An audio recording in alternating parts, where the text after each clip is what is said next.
প্রথমেই বলি, আমি কোনো প্রফেশনাল মেকআপ আর্টিস্ট নই।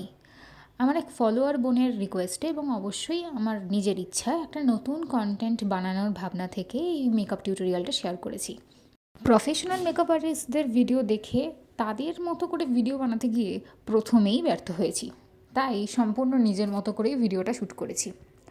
আমি যে মেকআপ প্রোডাক্টসগুলো এখানে ইউজ করেছি সেইগুলো অনলাইনে তো কিনতে পাওয়া যায় বটেই, এমনকি যে কোনো কারোর বাড়ির কাছের যে কোনো কসমেটিক্সের দোকানেই পাওয়া যাবে।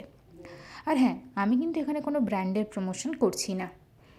এই পুরো মেকআপ প্রসেসের মধ্যে সবথেকে কঠিন কাজটা হলো আইলাইনার পরা, এবং দু চোখের আইলাইনার একই রকমভাবে পরাটা আরও কঠিন কাজ। অনেক কষ্ট করে দু চোখে সমানভাবে আইলাইনার পরার চেষ্টা করেছি, আর তারপরেও যদি একটু 19-20 হয়ে গিয়ে থাকে, আমার মনে হয় সেটা নিয়ে খুঁতখুঁত না করে ওই সামান্য ইমপারফেক্টনেসটাকে অ্যাকসেপ্ট করে নেওয়াই ভালো। লাইফে সব কিছু তো আর একদম পারফেক্ট হয় না, তাই না?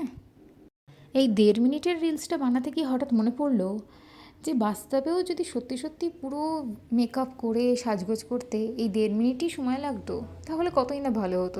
আজ যেহেতু সরস্বতী পুজো, তাই শাড়ি পরাটা বাধ্যতামূলক। যদিও এবারে সরস্বতী পুজো 2 দিন পড়েছে, তবে আজকে আমার বাড়িতে ছিল পুজো।